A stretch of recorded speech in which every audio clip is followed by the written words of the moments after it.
The dizzying view from the 24th floor of the luxury residential building mesmerized Anna. The girl couldn't take her eyes off this fabulous beauty for several minutes. The panoramic window extended from floor to ceiling on the entire wall of the huge apartment.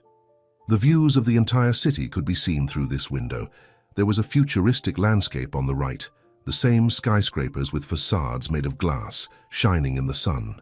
And older houses were on the left, nestled amongst the dense crowns of trees. Cars were passing somewhere below. They seemed like toys from such a height. All the hustle and bustle seemed to be somewhere far beyond these walls. Anna sighed and forced herself to return to the reality. She turned around and looked at the scope of work for today. She was glad that the owner of the apartment preferred minimalism in the interior and didn't like to cook, so the stove was perfectly clean. But he had a lot of expensive alcohol. Many restaurants would probably envy him. There were about 100 bottles of various drinks, as well as different corkscrews and glasses. Most likely a young guy who liked to throw noisy parties lived here. But it's none of Anna's business. Her job was to clean the apartment and leave. She has been working at the cleaning company for only 2 weeks and has not yet gotten used to the environment of luxurious apartments and houses. Jessica's relative helped her to get a job there. Jessica was the landlady of the apartment Anna had been renting for 2 years. This elderly woman saw this pretty 19-year-old girl who had come from a small village to the big city, and at first she felt distrust and even contempt for her. However, the new tenant pleasantly surprised Jessica. She turned out to be very neat and modest. Anna spent all her evenings with her textbooks and hardly ever went out. Jessica liked to be bossy and criticize, but a tender and vulnerable soul was clearly visible through this contrived strictness. She reminded the girl of her mom. Anna cherished the warmest memories of the time when she and her mother lived together in a small house. Her grandparents had died long ago, and she barely remembered her father. Her mom told her that he had left her for another woman when Anna was a baby. He paid child support on time, but for so many years, he never even called. Despite everything, the girl never heard anything bad about him from her mother, and the family album still had many photos of a serious man who was Anna's father. But in fact, he was just a stranger. When Anna was 15, her mother suddenly fell ill. At first, the girl took her illness as an ordinary malaise. Besides, her mum pretended like everything was fine because she didn't want to distract her daughter from her studies. Anna suspected something bad only when a lot of medicines appeared in their house, and her mother almost stopped going to work. Now, there were different pills, bottles of mixtures, and even syringes on her bedside table instead of books. She lay in bed more and more often, for her strength was almost gone, and looked at her daughter in a different way, as if it was the last time she would see her. This look alarmed the girl. "Mom, what's going on?" She couldn't stand it anymore and asked, "Everything is fine, sweetie, don't worry. I'll get some rest and feel better soon," Mom replied, looking sadly at Anna. "You are saying that all the time, but you don't even have the energy to get up from bed." The woman sighed quietly. It was probably time to confess. "Sweetie, I need to tell you something. I have cancer," she said, and immediately noticing the tears in her daughter's eyes, she hastened to add, "But the doctors say it's curable. I'm getting treatment. I'll be fine." She froze indecisively as if weighing the pros and cons, but then reached over to the nightstand and took a piece of paper. "Here, take it. It's your dad's phone number. If anything happens to me, call him and ask him for help. After all, he's your father." Those words made it hard for Anna to breathe. "What could happen to you?" Her lips were trembling and tears were already flowing from her eyes. "Everything will be fine," her mother reassured her with a smile and took her hand affectionately. "I gave you this number just in case, but everything's going to be okay." After this conversation, the girl's life changed. She almost never left her sick mother's side. At school, she only attended a few classes, and only because her mother insisted on it. The terrible disease took away the last strength. Soon the woman's condition worsened, and she was taken to the hospital. She never returned from there. Anna could not believe that her mother was gone. Even the sight of her dead body could not convince the girl that her mother had passed away. "No, it can't be," the girl mentally told herself. "This is some kind of mistake. Maybe it's just a nightmare. I need to wake up." Anna's neighbor Lily helped to organize the funeral. She took care of everything, seeing that Anna was completely lost. The elderly woman felt sorry for the unfortunate orphan and said, "Poor child, why is fate punishing you like this?" For Anna, the funeral was like a dream. She hardly understood what was going on. She just silently followed her neighbor, struggling to move her legs. After her mother's death, she dialed her father's number as promised. Deep in her heart there was hope that there was another person who would immediately come to her and protect her from all the troubles and sorrows. "Who is it?" a harsh female voice answered. "Hello, I need William," the girl said. The woman immediately inquired, "Why?" "I guess my father has a very jealous wife," Anna thought, and immediately replied, "I am his daughter, Anna." Anna heard some rustling and muffled whispering. Finally, a man said cautiously, "Anna, hello, what's wrong?" "My mum died." "Oh my gosh, what happened?" "She's been very sick," Anna informed. She didn't want to give any details now, because she could literally feel her father's wife listening curiously into their conversation. "Should I send you some money?" Anna's father asked. That was not what the girl expected to hear, but she decided to fulfill her mother's last wish. "My mum said you could shelter me, so they wouldn't send me to an orphanage." The man fell silent, but Anna could hear some whispering. The woman was indignant. "Are you out of your mind? Tell her we don't have enough room for her." The man finally spoke. "Anna, how can I shelter you? I have 3 children. Let me handle my work stuff, and then I'll come and visit you. Do you have the same address?" These words struck the girl in the heart. It turned out that he did not consider her his child. Is Anna a stranger to her own father? He kept saying something else, asking about school, but the girl didn't listen. Her last hope vanished. Now she was left all alone in this cruel world. Anna ended up in the orphanage. Her friends had told her a lot of horrible things about the orphanages, but luckily it was better than she expected. The orphanage actually looked like a summer camp. Caretakers and teachers worked diligently. The children were friendly. The only thing that upset her was the fact that no one would take her home. Over time, Anna got used to such a monotonous life, but when she graduated from the orphanage, she was confused. Of course, she was thinking about her future and made some plans, but facing freedom in the harsh adult life, she didn't know what to do. Finally, she could return to her village. Approaching this familiar and dear house, Anna stopped, not believing her eyes. The windows and the front door were open, and the wind fluttered the curtain, just like in her childhood. She saw the silhouette of a woman in the vegetable garden. Anna's heart raced faster. "Mom! Mommy!" An unrealistic thought flashed through her mind. Trying to breathe quietly and afraid to scare away the apparition, she quietly opened the gate and rushed to the woman. The woman turned to the girl, and a sigh of disappointment escaped from Anna's chest.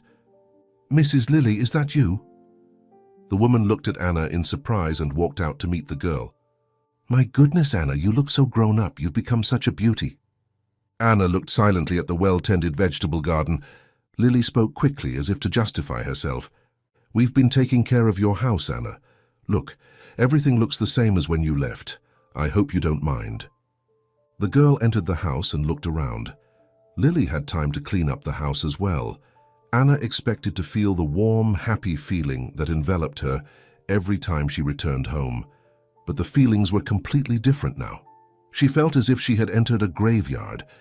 There was some strange energy in the house, and now her home was cold and indifferent to her. But most importantly, she felt lonely in this house now. Anna sat on her bed. Gloomy thoughts flooded her mind, pulling her out of her youthful dreams and bringing her back to the harsh reality. What was she supposed to do now? She used to think she would just come home and continue living here. But now she realized there is no job, no prospects, no relatives in this village. There was no one she could rely on.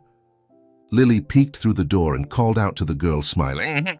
"Anna, we're about to have lunch. Why don't you join us?" Lily treated Anna like an important guest, fussing around her. Anna realized what her neighbor needed, so when the woman cautiously mentioned selling the house, the girl didn't hesitate. "Yes, of course, I agree to sell it to you. I want to get away from here." "That's the right decision. You should go to the big city. I remember how diligently you studied at school," the neighbor smiled.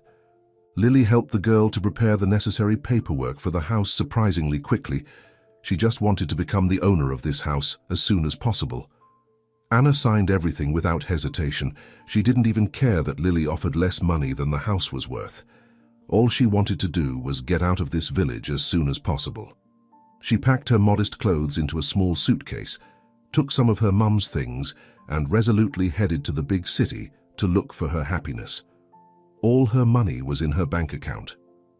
Once she got there, she rented an apartment from Jessica, applied to the University of Economics, and had no doubts that she would be accepted. But everything did not work out the way she wanted. She planned to get a scholarship, but she failed. So Anna had to pay for her education. The girl was on her way to the bank to pay the tuition fee, but entering the subway she received a phone call. A male voice introduced himself as a bank employee and informed her that someone had just tried to withdraw money from her bank account.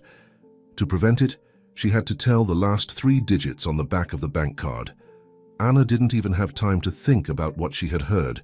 She was afraid to lose all her savings. So she immediately told the required numbers. But when she came to the bank, the real bank employees told her that there was no more money in her account and that the phone call had been made by scammers. She gave the scammers access to withdraw the money. The girl tried to call that number, but the automated voice informed her that the dialed number could not accept the call. In despair, she went to the police station. The police officers made fun of her but accepted her report, although there was no hope of finding the criminals. With her head down, Anna slowly walked down the street. She wanted to cry. All her hopes and dreams had been ruined. She would not be able to study this year, and there was nowhere to go back. What could she do in this situation? The only thing left to do was to find a job and apply for university next year. Upset Anna was ready to take any job, so the same day she got a job as a cleaner in the office of a big trading company. She didn't like the job and the salary was miserable, but the girl comforted herself by thinking it wouldn't last long. Soon, she would find a better job, and she would definitely go to university. Anna's days became boring and gloomy. The office staff didn't notice the new cleaning lady, or maybe they just didn't consider her a normal person. Everyone was busy with their own work and their own problems. Everyone saw Anna as just a cleaning machine. Why would they talk to a vacuum cleaner or a mop? Only the head of the sales department, Daniel, noticed a new employee. The natural beauty of the girl and her attractive body irresistibly attracted the experienced man.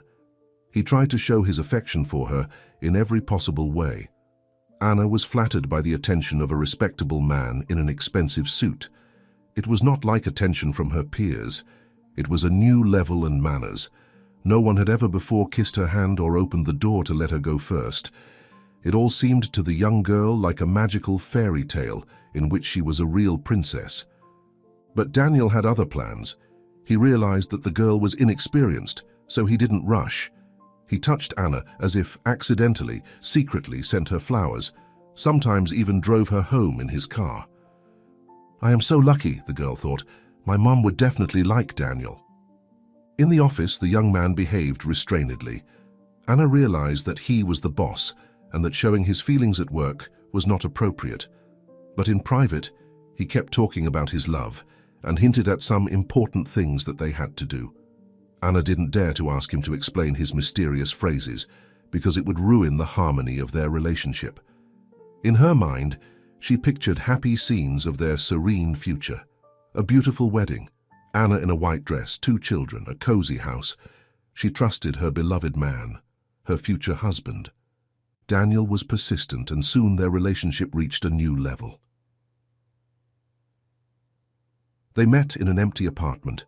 The naive girl was sure that Daniel lived there, even though the boring interior didn't have any photos or personal belongings, just the most essential pieces of furniture and an always empty refrigerator. But the time spent with her lover seemed magical to her.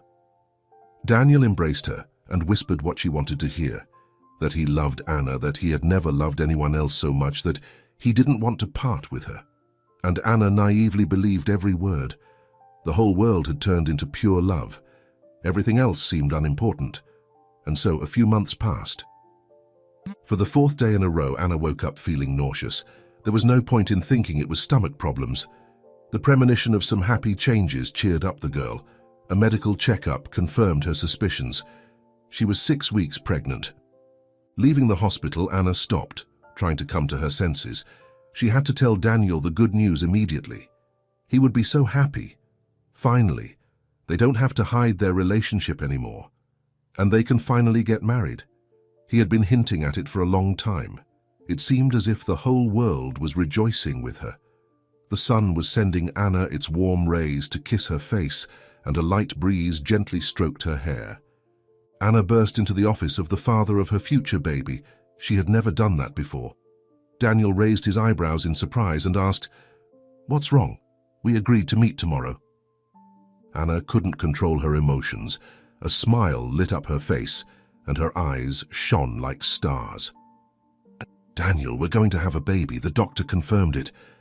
Seeing the puzzled Daniel's face, the girl thought that she had expected a completely different reaction.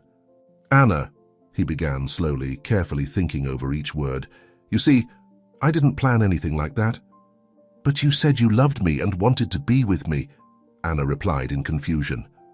The man fell silent, trying to find the right words. The girl didn't understand anything. He repeatedly hinted at a family and a wedding.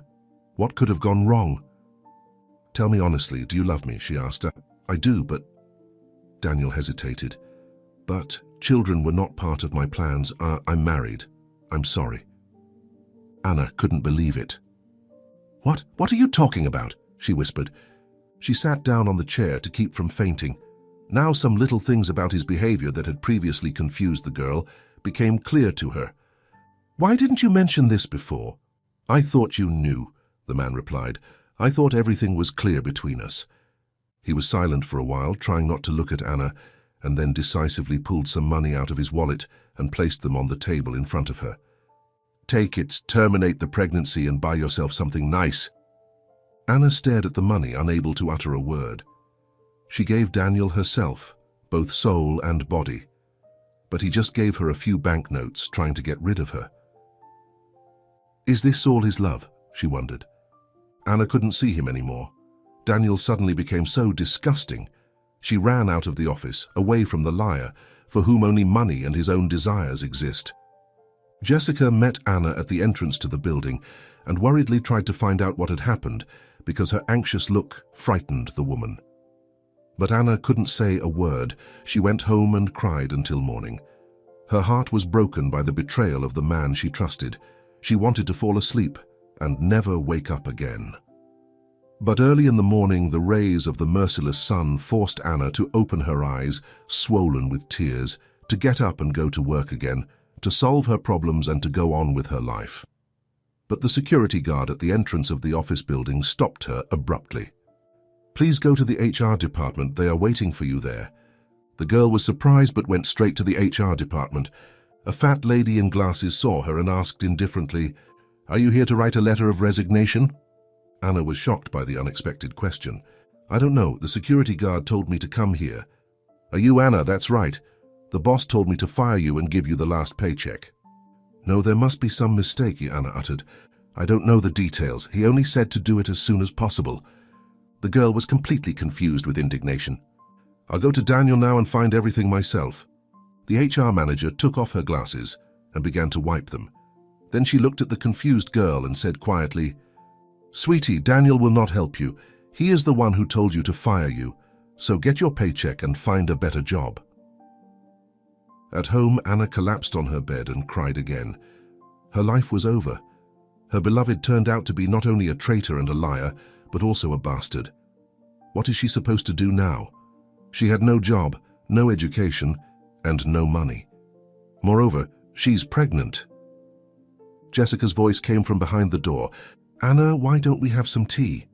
The girl suddenly felt exhausted and thirsty. Her throat was dry. Shaking with dizziness and clinging to the walls, she walked to the kitchen and sat down on a stool. Jessica was already waiting for her with a homemade cherry pie and 2 cups of herbal tea. She silently placed a large piece of pie on her plate. This gesture reminded Anna of her mother. She covered her face with her palms, cried loudly, and told Jessica everything. The woman only sighed heavily.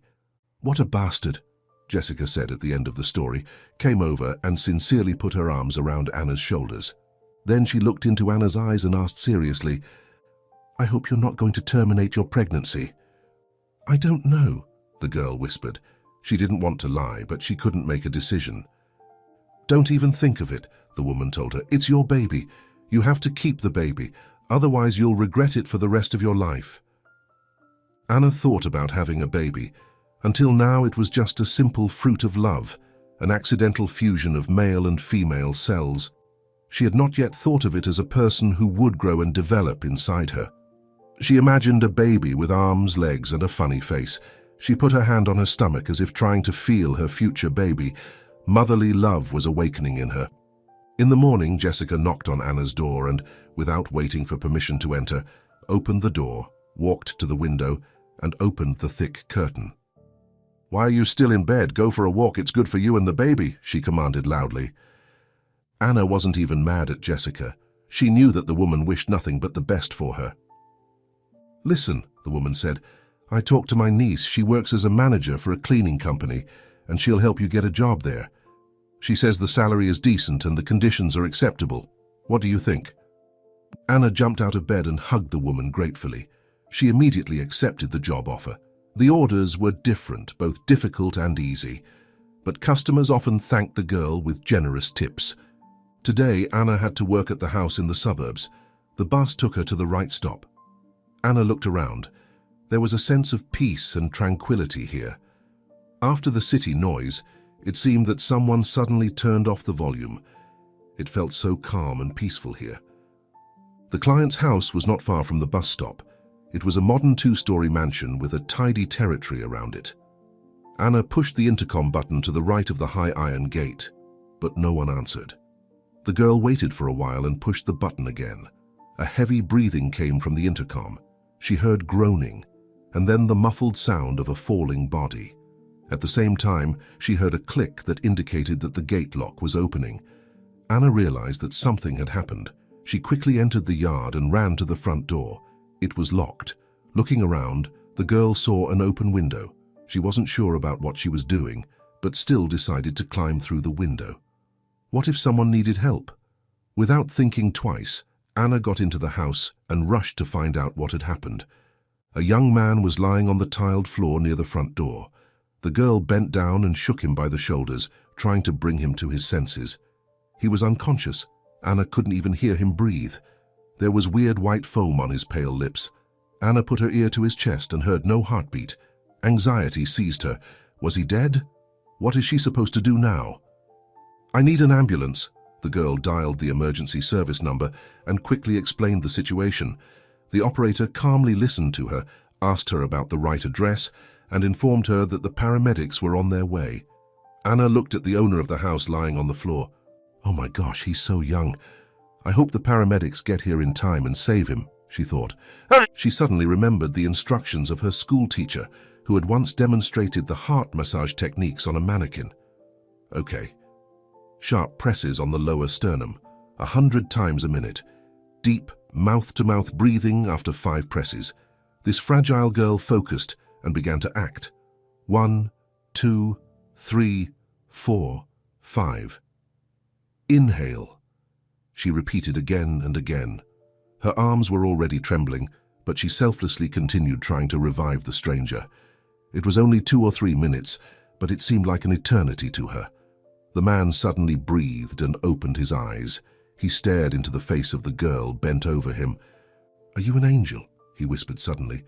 "No, I'm Anna," she smiled.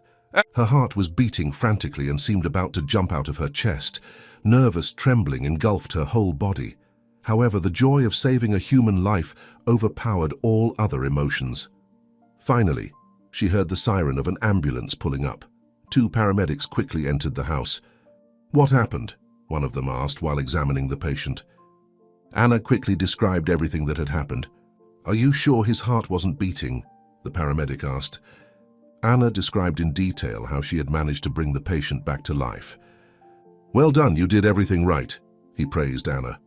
Meanwhile, the paramedics gave the guy an injection, put an oxygen mask on him, and did a cardiogram. At some point, the front door opened, and a young woman suddenly entered the house. She looked like a model on the cover of a popular magazine. Beautiful hair, an elegant dress, and an extremely expensive bag. Anna had once seen such a bag in one of the stores at the shopping center. Its price exceeded the girl's annual budget. "Paul! My goodness, what has happened?" She rushed to the man who was already on a stretcher. "Doctor, I'm his wife. What's wrong with him?" "Heart attack," the doctor answered briefly. "I can't say anything else right now. We'll examine him at the hospital." "Oh my gosh, why?" she exclaimed. Then she started crying and covered her face with her hands. But when the ambulance left, she suddenly turned to Anna and arrogantly asked, "Are you the cleaning lady?" "Yes," Anna replied fearfully. "Then what are you waiting for? Go ahead and clean the house," the woman ordered rudely, fixing her hair. Anna was shocked by such an abrupt change in her behavior, wondering at the calmness of the young woman who could have become a widow just half an hour ago. This rude lady took a shower, made a cup of coffee and relaxed in the living room, talking to someone on the phone. Anna heard some phrases from her conversation. "It didn't work out. Our plan failed. Yeah, I put poison in his coffee. I did it according to your instructions. Well, what else could I do? He's in the hospital right now. Don't worry. His business will be mine anyway. But now we need another plan." Anna quietly went into the kitchen. Had she gotten it right, or had she just imagined it? Anyway, it was none of her business. Thoughts about the mysterious conversation didn't leave her mind until night. The next day was her day off. She woke up with a strange, uneasy feeling and immediately remembered the reason for her anxiety. After thinking a little more, Anna went to the hospital where the guy had been taken. For some reason, she felt responsible for his fate. She wanted to make sure that he was okay now. But in front of the hospital room, she felt uncertainty again. Would this stranger believe her? Still, Anna entered the room. Paul looked weak, but when he saw Anna, he rejoiced and waved at her friendly. "Hello, Anna, my savior," he smiled. The girl looked embarrassed. "I didn't think you remembered my name." "But you saved my life. I thought I was in paradise, and a beautiful angel would meet me at the entrance." Noticing the embarrassment on the face of his shy savior, he immediately added in a serious tone, "Pardon the inappropriate joke. My name is Paul." "Very nice to meet you," the girl smiled sincerely. "How are you doing? What do the doctors say?" The man said that he was getting better, but the doctors detected traces of a strange drug in his blood. However, Paul had no idea how this drug got into his body. The girl liked this good-natured, cheerful guy. She thought about the conversation she had overheard again. What if he was really in danger? Anna realized that she would never forgive herself if something happened to Paul. She told the man everything she had heard yesterday at his house. Paul frowned. Anxiety and sadness appeared in his eyes. "Thank you, Anna. I think you saved my life for the second time." It seemed to Anna that Paul wasn't surprised. 2 years ago, he couldn't even think that such a thing was possible. Paul fell in love with beautiful Regina at first sight. He took her boldness and pushiness as a manifestation of a strong personality and the bright individuality of an extraordinary woman. He felt like he had finally found the woman he would spend the rest of his life with. Paul did not even have time to realize how soon the wedding ring appeared on his finger.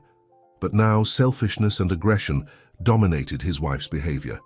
She wasn't interested in anything except expensive stores, beauty salons, and vacations in exotic countries. All she wanted from her husband was money. She was not interested in his feelings, thoughts, expectations, and dreams. Regina didn't want to hear anything about children. She didn't want to get fat, otherwise her new swimsuit would look bad. Paul's business flourished and profits increased, but the man was tormented by the disappointment of his false hopes. The beauty of his wife no longer evoked in him the same emotions, and his mansion has not turned into a cozy family home full of love and warmth. This modest girl who saved his life yesterday was very different from Regina. Anna's pleasant appearance was not too bright, but her friendly smile and kind eyes charmed the man.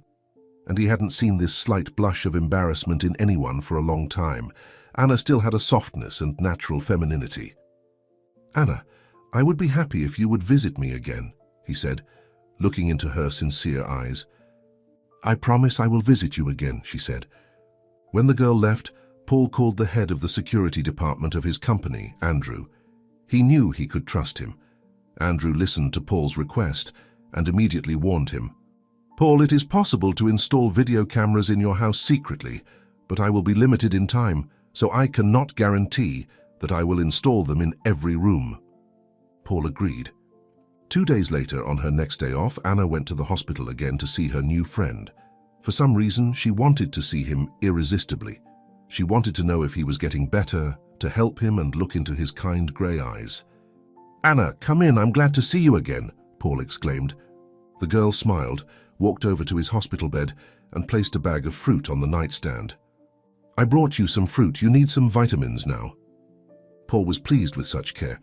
Only his mother took care of him like that, but unfortunately she passed away long ago. Regina still hasn't visited him in the hospital. She only called to find out if he was alive. There was a knock on the door and Andrew entered the hospital room with his laptop. "Hello, here. There's only one videotape so far. Take a look, Paul." "Anna, excuse me, don't leave, please. I'd like to talk to you some more," Paul asked. The girl smiled and sat down next to his bed, while Paul turned on the laptop and watched the short video. The laptop screen showed his wife letting some young man into the house. It was clear from their kisses and hugs that their relationship was serious.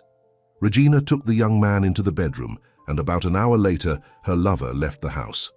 Paul took a closer look at him and exclaimed, "Well, it makes sense now. I know him. This is Daniel. He works for my competitors. They wanted to purchase my business, but I refused." Anna flinched hearing this name and involuntarily looked at the screen. "I know him too," she said quietly and sadly. Paul looked at her in surprise. When his faithful friend Andrew left, he asked, "Would you like to tell me?" For some reason, Anna trusted the man she had met only a few days ago and told him everything, and she didn't want to leave his side ever again. Anna's story was very trivial, but Paul felt truly sorry for this naive girl. That bastard Daniel acted very cruelly towards her. The chance to meet such a sincere girl is extremely rare, and Paul didn't want to miss this precious gift of fate. He pulled the girl closer and let her cry on his shoulder.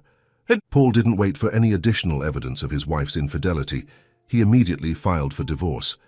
Regina filed a lawsuit for the division of property.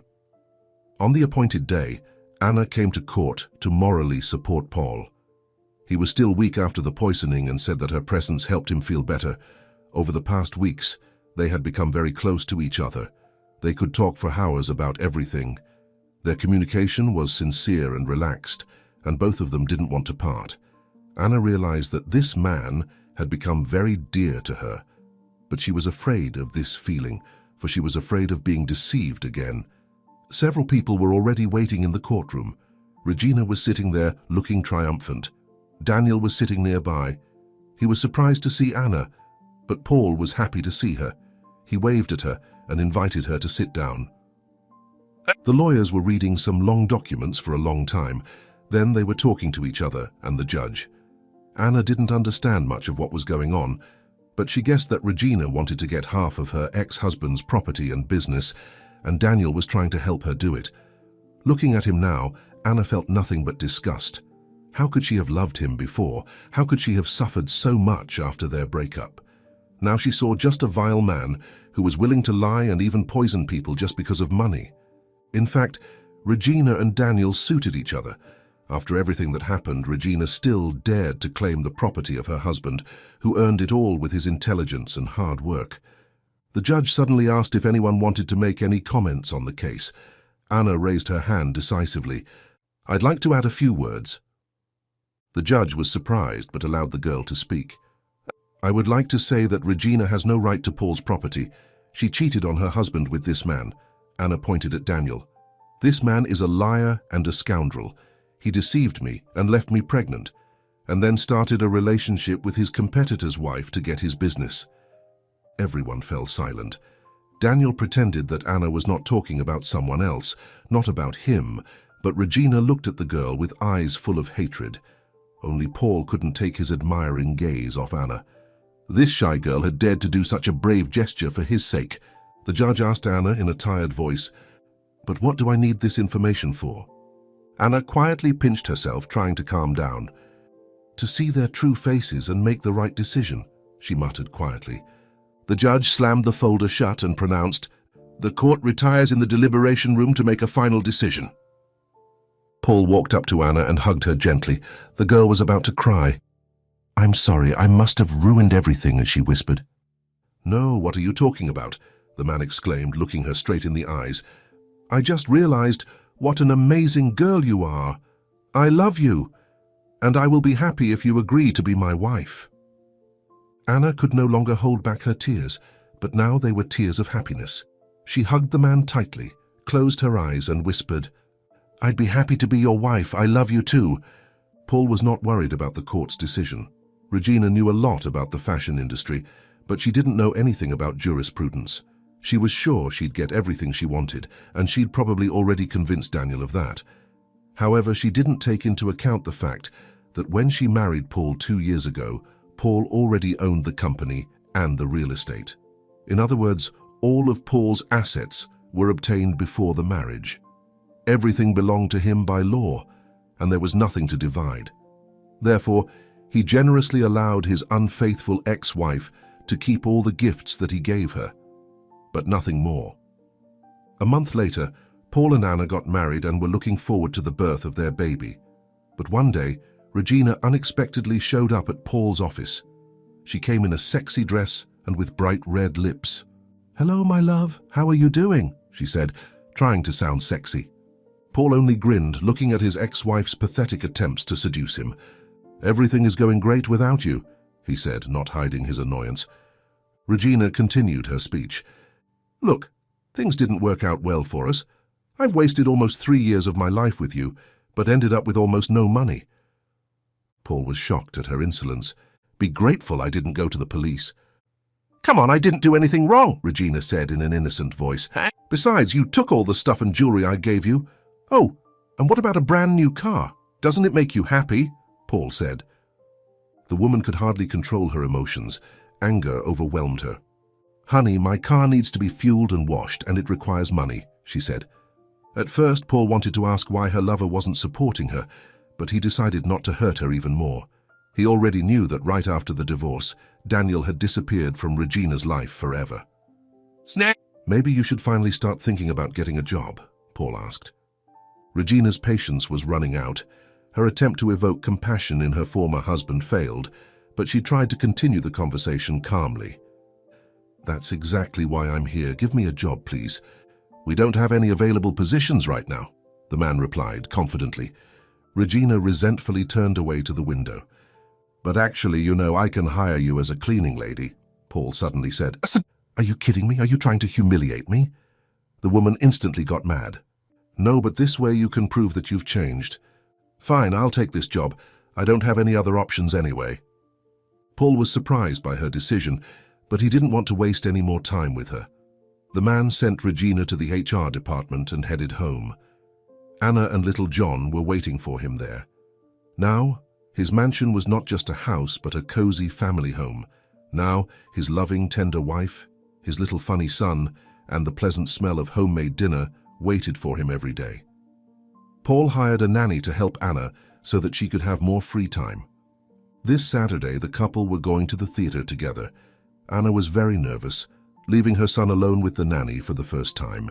She instructed the nanny for the 10th time and asked her to call or send messages often. It had been 2 hours since the play had started, but the nanny still hadn't called and her phone was disconnected. Anna was noticeably nervous. "Let's go home," Paul said to his wife. When they got home, the nanny and the baby were nowhere to be found. "Oh my God, John, where is John?" Anna exclaimed. Paul dialed the nanny's number again, but it was off. After that, the man immediately called the police. The nanny, Bridget, was running down the narrow alleyway to the place where the car would pick her up. The baby was heavy, and it was preventing her from running faster. "Why did I agree to commit this crime? It's a lot of money, but what will happen next?" Bridget mentally repented. Just a few seconds later, the baby began to cry loudly. "Damn, just what I needed," the woman thought. "Shut up!" She threatened the baby and squeezed him hard with her hands. John began to cry even louder. "Shut up!" she shouted and shook him in despair. The boy would not calm down. Suddenly, a huge black dog jumped out and, baring its teeth, blocked the woman's path. She stopped in shock. Bridget had been afraid of dogs since childhood. She tried to step back, but the dog jumped closer and barked. Fear paralyzed the woman. She clutched the infant and couldn't move. "This is the end," she thought. The siren of a police car could be heard at the end of the street. It was useless to run. Paul and Anna pulled up in their car. The young mother ran out of the car and rushed to her baby. Only after clutching the crying John to her did she exhale and start crying, kissing his little hands. The black dog was jumping happily around them. The police officers handcuffed Bridget and put her in the car. A curious neighbor came out of his house to see what had happened. "Do you know whose dog this is?" Paul asked, stroking the dog gratefully. "It's Samuel's dog. Its name is Bruce," the man answered. A young family with a baby used to live with him. Bruce was always by their side. But then they moved to another city, and the dog stayed here with the elderly Samuel. Unfortunately, Samuel recently got sick and died, so now Bruce is all alone. We feed him, but we can't adopt him because we have a cat. Bruce seemed to realize that this was a conversation about him. He came closer and sat down in front of Paul. The dog looked intently into Paul's eyes. "Bruce, would you like to live with us?" Paul asked. The dog whined approvingly. "Well then, get in the car," he said, and opened the car door. "What a good boy." Anna smiled and stroked the dog's head. Bridget didn't even try to justify herself or lie. She said that Regina had hired her to steal the baby and promised to pay her generously. Police officers immediately arrested Paul's ex-wife, and soon she pleaded guilty. "Yes, it was my idea to steal that baby," she shouted in a rage. "I only wanted justice. I've wasted so many years, but I don't have anything else besides expensive clothes and diamonds. I'd give them the baby back. I just needed the money." She panicked and even confessed that she had tried to poison her ex-husband and said it was the idea of her lover, Daniel. Now they were facing a significant jail sentence. Paul went down to the kitchen. A soft music was playing there. Anna was cooking something for dinner. Paul approached his wife from behind, gently embraced her, and kissed her neck. She froze, catching her breath, stopped chopping vegetables, turned around and kissed her husband too. John was playing in the corner of the kitchen. Bruce settled down next to the boy and watched him curiously. "Sweetheart," the man whispered, looking into his spouse's eyes, "maybe we can have a few more babies." The young woman laughed, snuggling up to Paul. "All right, just let there be at least one girl among them,"